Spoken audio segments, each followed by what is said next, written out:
Hello and welcome back to Philosophy of Religion. In this podcast, which is the second podcast for week 2, and for the next 2 podcasts, which are those for next week, we'll be looking at possible reasons to believe in God. In the 2 podcasts for next week, we'll consider different arguments or proofs of God's existence. But this week, we'll concern ourselves with a different possible route to God, namely religious experience.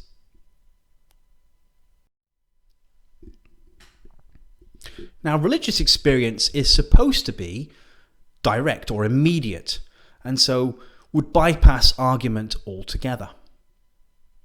But as we'll see, it's not as clear-cut as that, and there's plenty to be argued in the issue of religious experience as a whole. So let's just start first of all with getting our heads around the kinds of religious experience that there might be. And there are many kinds. So one could have, for example, a full-blown vision of God.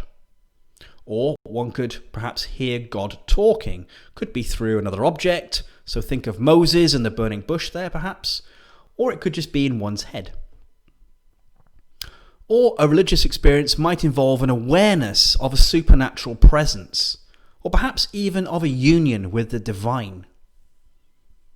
Or it could be an intense feeling of inner peace, or a conviction of divine favour.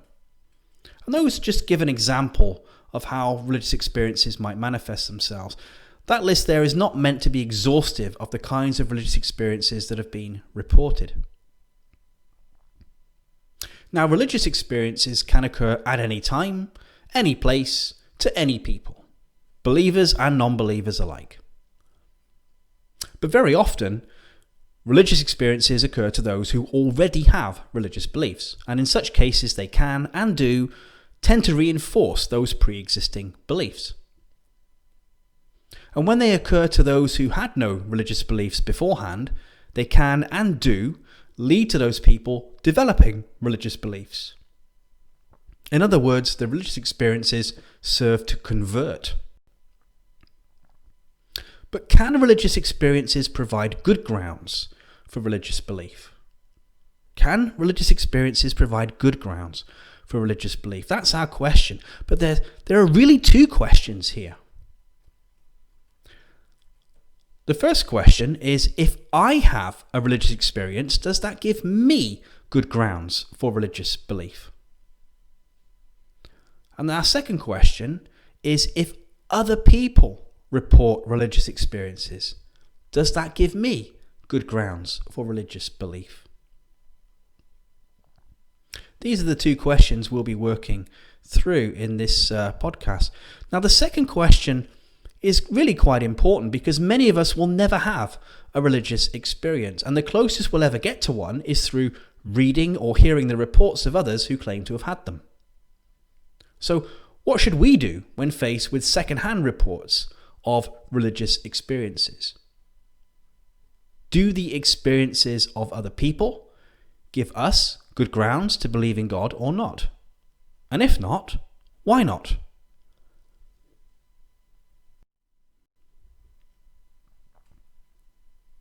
Well, of course, the questions only really arise because religious experiences are unusual, they're rare, and for the most part they're private as well. In other words, they occur to one particular individual and only that individual. There are said to be, in fact, shared religious experiences as well, where a number of people claim to have had the same experience, but these really are much rarer. So, if a person has a vision of God, for example, even if it happens to occur in a public place with other people around, it will tend to be the case that it's just that one person that will have that vision. And other kinds of religious experience, like an awareness of the divine or an intense feeling of inner peace, well, they seem to be inherently private by their very nature. Now, most of our perceptions are public, in as much as others perceive the same things we do, albeit from their own perspectives. But this allows for verification, in as much as we get confirmation from others about what it is that we are perceiving. And this just happens naturally for the most part. Sometimes, we do ask other people, do you hear that? Or did you just see what happened? But for the most part, the confirmation that we get from other people is rather more indirect than that. It just comes from what other people say and do. So, if I see a tree, I've got good reason to believe that other people see that tree because they all take care to walk around it like I do. If I hear an alarm, and I might have good reason to believe that other people hear the alarm because they all respond to it in the same way that I do. And if I'm smelling a rancid odour, then I might have good reason to believe that others smell it too because they complain about it like I do.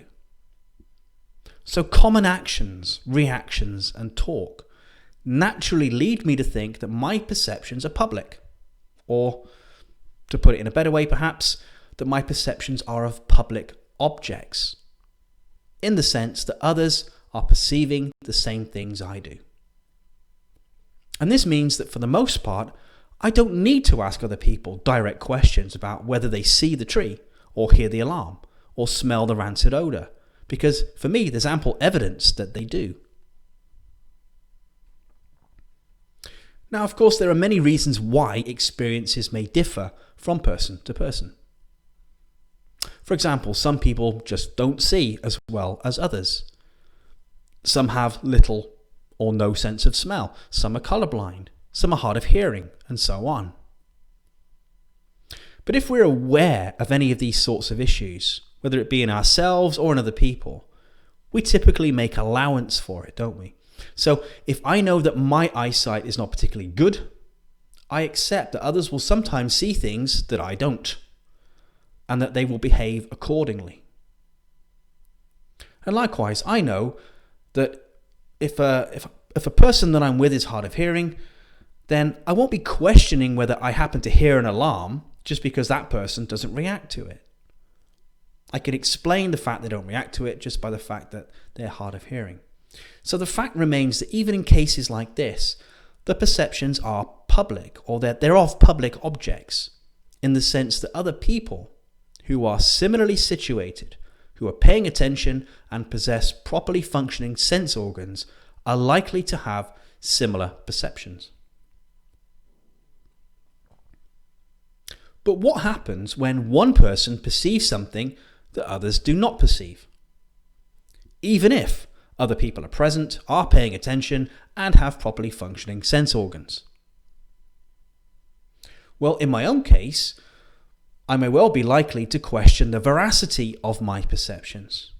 So, for example, if I see a deer run across the road, but others claim not to have seen it, I may question whether I had indeed seen what I thought I had. And likewise, if someone that I'm with claims to have seen a deer run across the road, but I didn't see it, then I may question whether that person really did see what they thought they had. And religious experiences tend to be a bit like this. They are typically not verifiable by others, nor are they repeatable. So the person who has had the experience cannot make it happen again, to check that it had the content and the character that he thought it had the first time around. So how much weight should we give to such experiences, or to the reports of such experiences?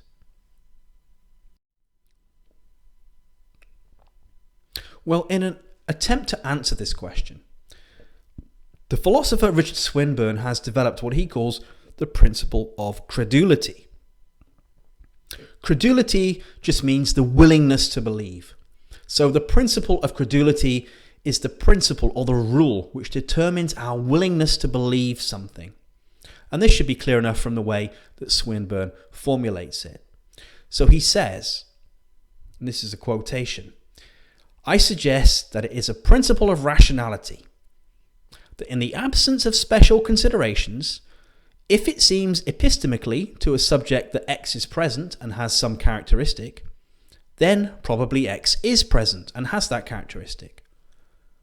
What one seems to perceive is probably so." So let's just work through this a little bit. First of all, what does it mean to say that it seems epistemically to a subject that X is present? Well, this is, Swinburne explains, the epistemic use of the term seems, and refers to what the subject is inclined to believe on the basis of his present sensory experience. So, if I were to say, the hole appears to be shallow, or the hole seems to be shallow, then I'm saying that I'm inclined to believe on the basis of my sensory experience that the hole is shallow. And Swinburne's point is that such a belief is reasonable. It's justified. In other words, it's reasonable to base one's beliefs on one's experiences. So, if I have an experience of a bright light, then it's reasonable for me to believe, first of all, that there is a light, and second of all, that it is bright. And likewise, if I have an experience of a hot fire, it is reasonable for me to believe, first of all, that there is a fire, and second of all, that it is hot. In essence, Swinburne's principle of credulity holds that it is reasonable for one to believe that the way things seem to one is the way things are. Now, in defense of the principle of credulity, Swinburne points out that if we don't accept it, then we will quickly find ourselves sliding into skepticism, because we'd be unable to appeal to our experience to ground our beliefs, and this would make it very difficult for us to form any beliefs. And this actually makes sense. Suppose we reject the principle of credulity. That would mean that we couldn't form beliefs on the basis of our experience. We'd effectively be saying, well, it seems to me that I see a bright light, but that's not sufficient for me to believe that there is one.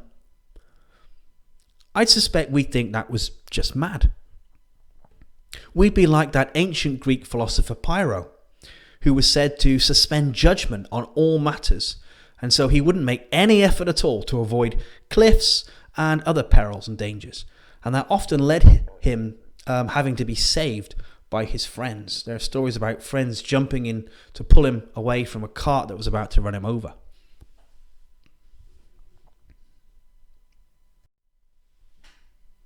Now, once the principle of credulity is laid out, Swinburne goes on to explain its relevance to the issue of religious experience. So he says, this is the first quotation here, "It seems to me intuitively right in most ordinary cases to take the way things seem to be as the way they are. From this it would follow that in the absence of special considerations, all religious experiences ought to be taken by their subjects as genuine, and hence as substantial grounds for belief in the existence of their apparent object, God or Mary or ultimate reality or Poseidon." Now, as it turns out, Swinburne doesn't think that every religious experience, or indeed every non-religious experience, should be accepted as genuine, because he allows that there are exceptions to the principle of credulity. And these are the special considerations mentioned in that passage just quoted. These exceptions apply across the board, not just to claims of religious experience.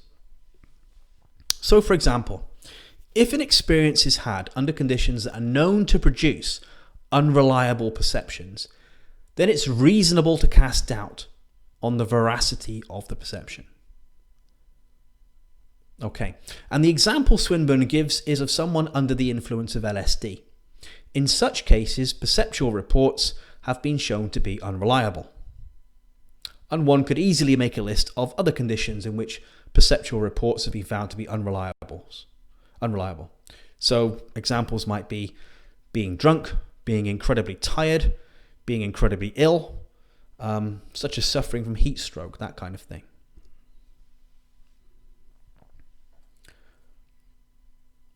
So that's one example of where perceptions might be considered to be unreliable. There's another one that Swinburne mentions as well. He says, if the background evidence makes it very, very improbable that the experience was not genuine, then it's reasonable to cast doubt on the veracity of the perception. So I need to explain this one as well. So suppose I go on holiday to, say, I don't know, Geneva, And there I think I see someone who I know died a month beforehand. So here, the background evidence, that knowledge that I've got of that person's death, makes it very probable that the way things seemed to me in Geneva were not the way things actually are. In other words, it might have seemed to me that I was seeing that person, but I couldn't have been. And I know that because I know that person is dead. So I'm likely to say, in this case, that the person I saw just looked a lot like the person who died, but wasn't actually that person. Or I could say perhaps I was hallucinating, having a vision, something like that. So these are a couple of exceptions to the principle of credulity. There are other exceptions to the principle as well, but these give you an idea of Swinburne's thinking. So it's important to note, first of all, that Swinburne doesn't say that we should always and everywhere take our perceptions to be genuine. Instead, what he says is that we should presume that our perceptions are of what we take them to be, unless certain circumstances make it unreasonable to maintain that presumption. So, if our perceptions came about while under conditions known to be unreliable, then it would be unreasonable to presume that they were genuine. They might be, but it would be unreasonable for us to presume it. And likewise, if my background knowledge conflicts with what I think I perceive, then it may be unreasonable for me to presume that my perceptions were genuine. But here I think much depends on what the background knowledge is and how firmly it is known. Anyway, let's go back to the first of our two questions. The first question was this: if I have a religious experience, does that give me good grounds for religious belief? It should now be clear enough that according to Swinburne's principle of credulity, the answer to that question is yes, or at least a qualified yes. For if I were to have a religious experience, but it happens while under conditions which I found in the past to be unreliable, then I'd have very good grounds to doubt the veracity of my experience. So, for example, it may have seemed to me that God was speaking to me, but I know that I was drunk at the time, and I know that my perceptions are often not very reliable when drunk. So it would be reasonable for me to doubt that God was indeed speaking to me. And likewise, if I were to have a religious experience after working out a logically watertight disproof of God's existence, then again, I would have very good grounds to doubt the veracity of my experience that God was speaking to me. But if such grounds for doubt do not exist, Swinburne suggests that it would be reasonable for me to suppose that my experience was genuine, in which case it would give me good grounds for religious belief.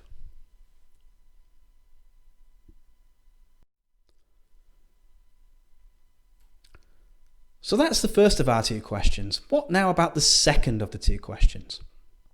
The second question was, if other people report religious experiences, does that give me good grounds for religious belief?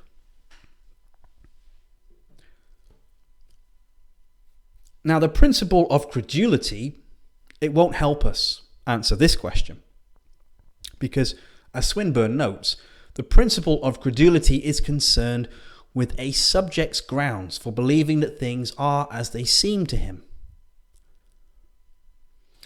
In other words, the principle of credulity applies to one's own perceptions and experiences, not to those of other people.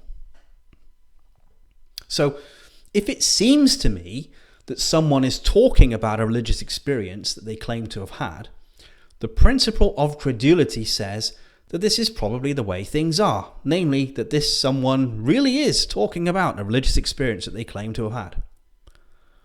But the principle of credulity doesn't help me assess the reliability of what that person is saying. It just tells me that I have good reason to believe that this person probably is saying what I think they're saying. So the principle of credulity is not going to help us answer this second question. But Swinburne does accept that we have a parallel principle that we use when we're dealing with the content of reports that are made by other people. He calls this the principle of testimony. And this holds, in his words, that in the absence of reason for challenge, we should believe what people tell us about their experiences. Now, the sorts of reasons for challenge that Swinburne has in mind are grounds for supposing that someone has misreported their experiences or misremembered them. So if somebody is a known liar or a known attention seeker, then we would have good grounds for casting doubt on what he or she tells us about their experiences. And of course, this sort of thing applies in court as well. It's often seen as relevant to question the character and integrity of witnesses to a crime, because if they've got a history of not telling the truth about what they've experienced or about exaggerating things to get attention, then that is seen as good reason to doubt their testimony relating to the crime. But where there are no reasonable grounds to doubt the veracity of another person's perceptual reports, Swinburne thinks we should accept them as what they are. And here's an important way of testing this then. So I'll give an example now of one of my own experiences. So I don't claim to have had any genuine religious experiences in my life, but I have experienced something that really did strike me as quite weird. So this happened when I was quite young. Maybe I was 10, 11, something like that. And at the time, there was a very famous magician or psychic called Uri Geller. I think he's still active today.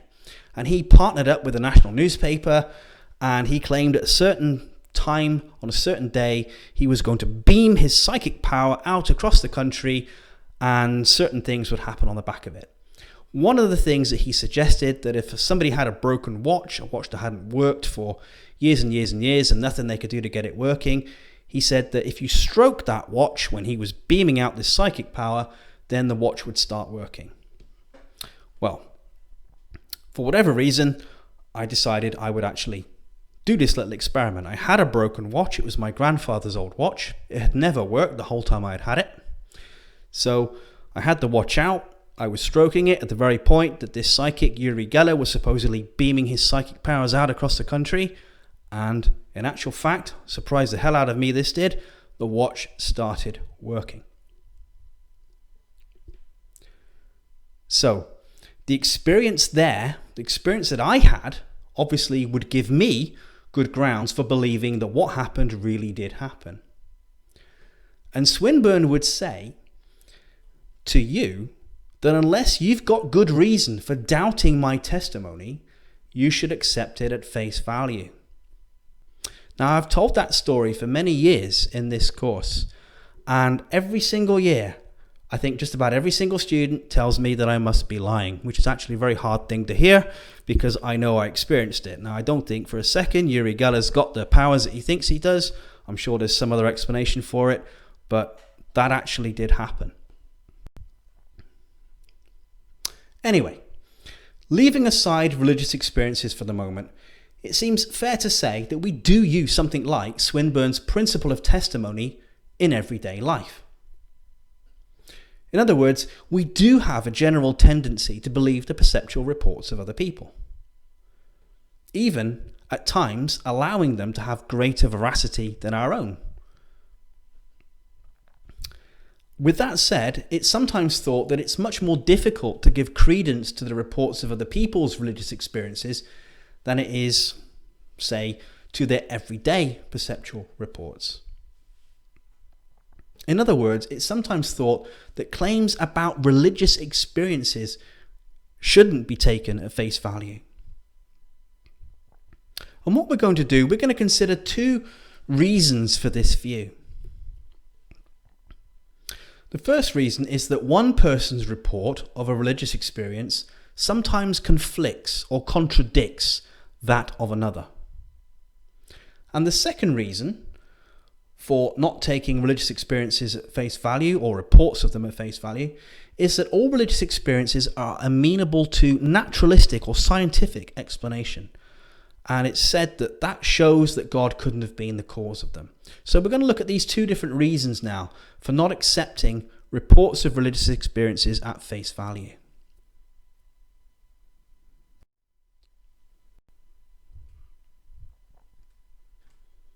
So one of the strongest reasons that it's often advanced for rejecting reports of religious experiences, or at least considering them not to be good grounds for religious belief, is that the experiences of one person will sometimes conflict or even contradict the experiences of another. And most obviously, this happens between religious traditions. So Buddhists tend to have religious experiences very different in character from Muslims. So Buddhists might have an experience of a single all-is-one reality, and a Muslim might have a religious experience of a monotheistic God. So here the experiences are just so different as to be inconsistent. But you can even get conflicts between individuals belonging to the same faith. So for example, one person might have an experience of God saying X, while another may have an experience of God saying Y. And it's often thought that these kinds of inconsistencies and conflicts make it difficult for neutral observers to treat any report of religious experiences as good grounds for religious belief.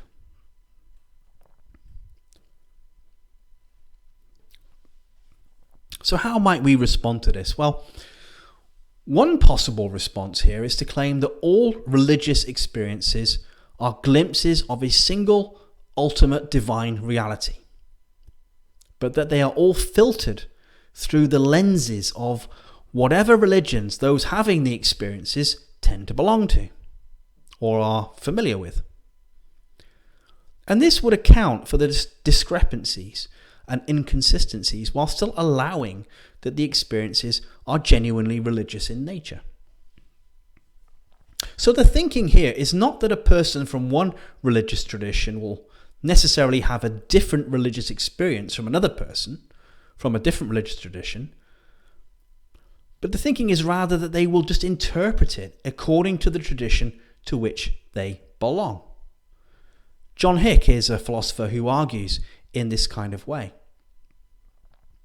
And this kind of response draws some strength from the often made claim that God is ineffable. In other words, cannot be described in words. And much the same is said of mystical experiences as well. So in the attempt to put the ineffable into words, it might not be surprising that people reach for terms and ideas and concepts which are familiar to them, whether from their own religion or their own culture more broadly, because these inform what is sometimes referred to as a person's native vocabulary.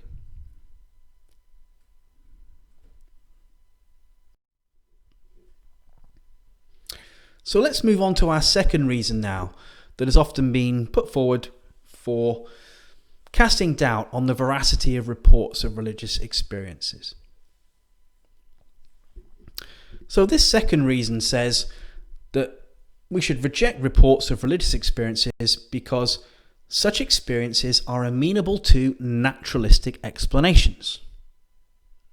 In other words, neurological causes can be found, at least in principle, for these religious experiences.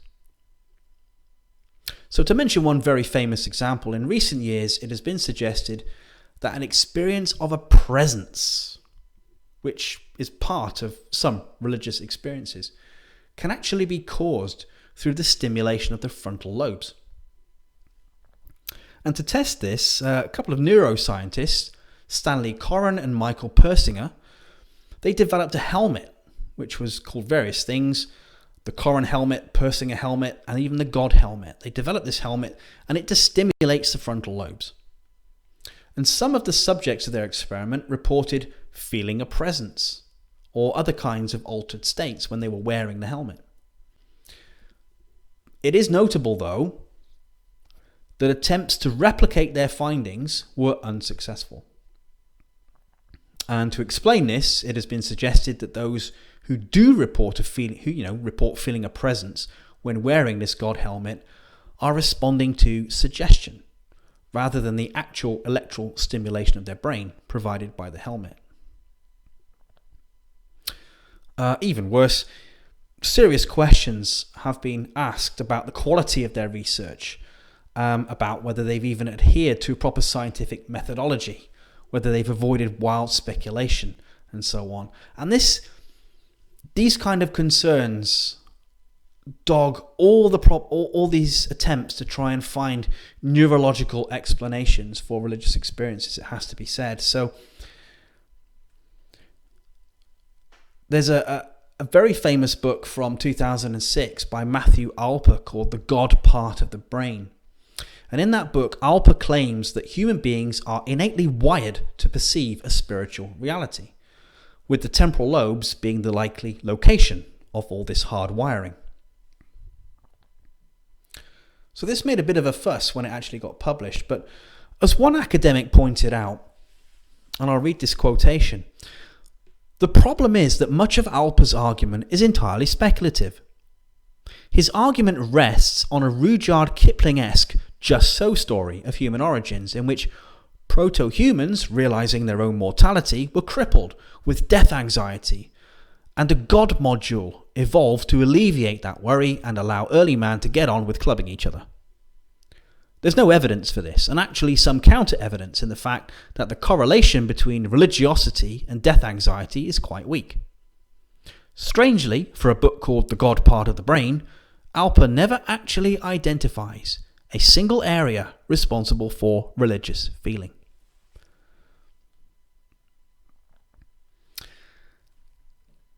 Now, in a way, it's not surprising that Alper's case is so weak. It's still merely an assumption that neurological correlates of religious experiences might be found. So far, they haven't actually been found. It's actually quite common to find physicalists. So those who think that whatever there is falls under the domain of physics. Whatever there is physical. It's quite common to find physicalists making claims of this kind of nature, that all religious experiences will be amenable to naturalistic explanation. So in their view, physicalism, they believe there's just no supernatural stuff. There's nothing beyond physics at all. But the thing is, this is merely an assumption. It's not the conclusion of an argument. It's merely a working principle. So it's a starting point that some people make when approaching the world. And such people are obviously committed to the idea that phenomena like religious experiences are fully explicable in neurological terms. In other words, they're going to be explicable with absolutely no remainder. And so these people tend to be very confident that such explanations will eventually be found. Or should we say that they have faith that such explanations will eventually be found? Anyway.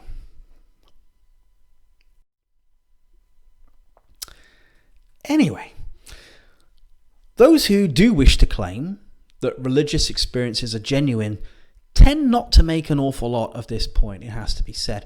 Instead, they're often prepared to accept that neurological causes might be found for such experiences.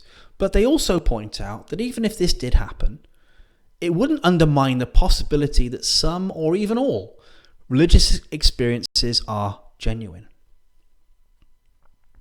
This might sound a little odd, but to understand why someone would make a claim like that, let's consider a normal case of perception, like seeing a toaster.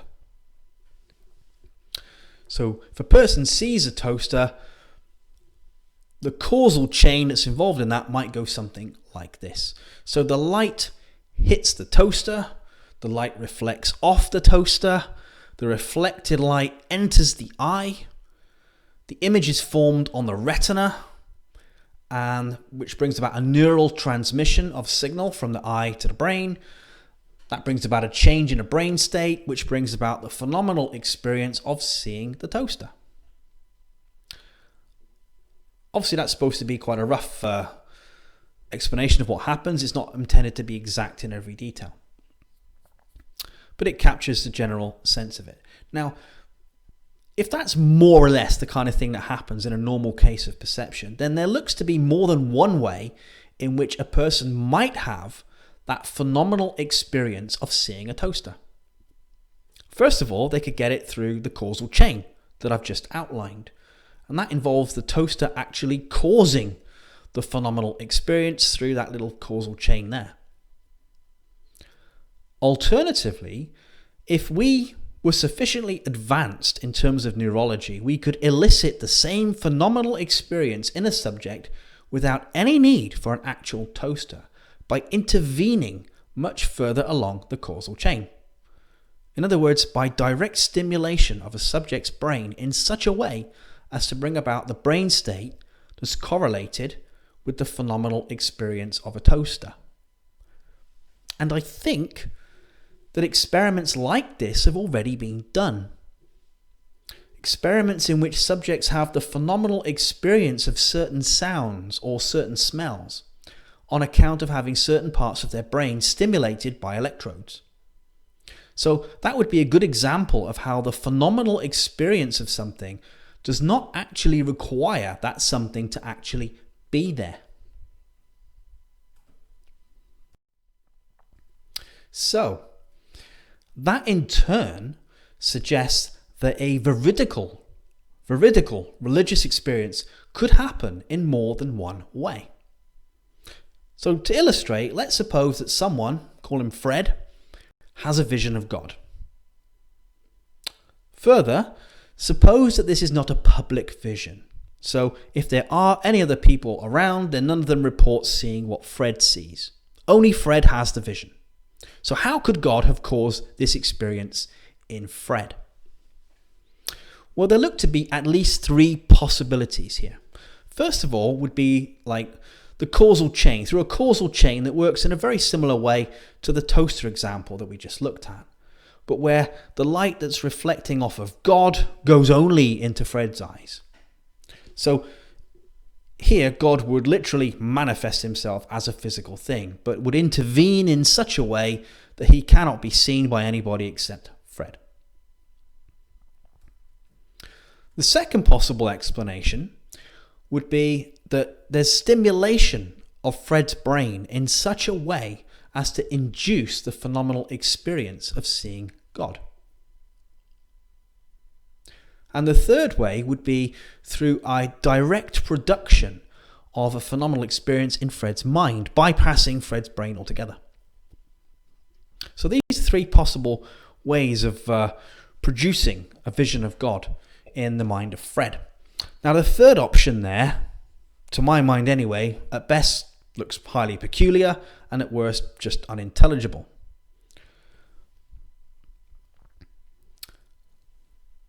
But that's something just to maybe consider for yourselves. But for the other two options, in both cases it would be correct to say, first of all, that there is a neurological correlate of the vision of God.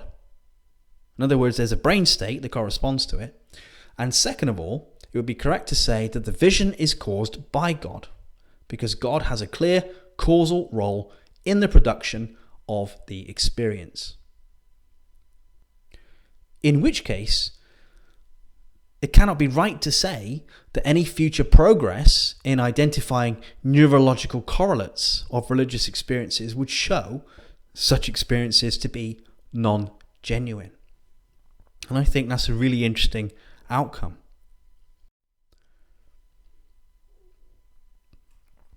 So I'll conclude with the words of another philosopher on this matter.